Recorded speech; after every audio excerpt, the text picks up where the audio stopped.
These are 7 lawsuits against pedicab companies in Austin, filed by passengers who have been in serious accidents here downtown.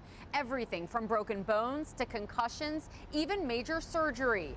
Cases some of these victims say should be more than enough for city leaders to take action. I remember waking up in the hospital with my boss sitting next to me and not knowing what my last memory was. The images, though, are hard to forget. A pool of blood, laying face down. The injuries, hard to get past. Jason Rayborn was in downtown Austin on his way home from ACL Fest in October 2010, riding in a pedicab. You don't expect the guy who's driving you, who's responsible, to put you in danger. He says his pedicab driver changed lanes too fast, cutting off a truck that slammed right into them. Jason was thrown into the street, knocked out with gashes to his face, legs, and hands. $46,000 in medical bills, and no memory of that moment. I've had to cope. I've had to change how I do things. That was 3 years ago. This was what we caught on camera just last month. Is there any reason why you blew right through that stop sign? Because I had passengers in there.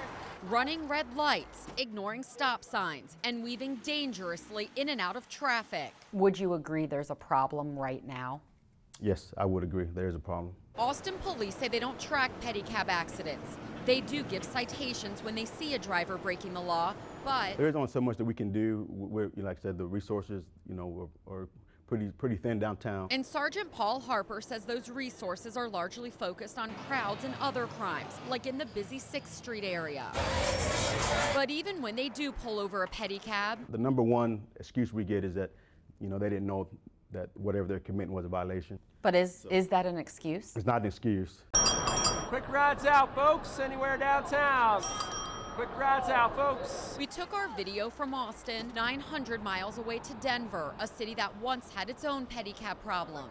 That's disgraceful to the industry. It's disgusting, and it's disheartening to me as a safety professional. Similar safety concerns led Larry Stevenson to tighten Denver's regulations on pedicabs last spring. So far, we have seen 0 incidents, 0 accidents, and 0 tickets. That's because Denver now requires all drivers to have safety training, and pedicabs must have license plates. A license plate, obviously, that makes the company or that person accountable for their actions. Austin doesn't have those rules. I can guarantee you would not be driving or transporting people here in the city and county of Denver. That is absolutely irresponsible, and that cannot happen. Back at home, Jason sued and settled with the pedicab company from his accident. I've seen these guys downtown racing in between cars, light turns green, they just rush right in between. I don't think we should have the pedicabs.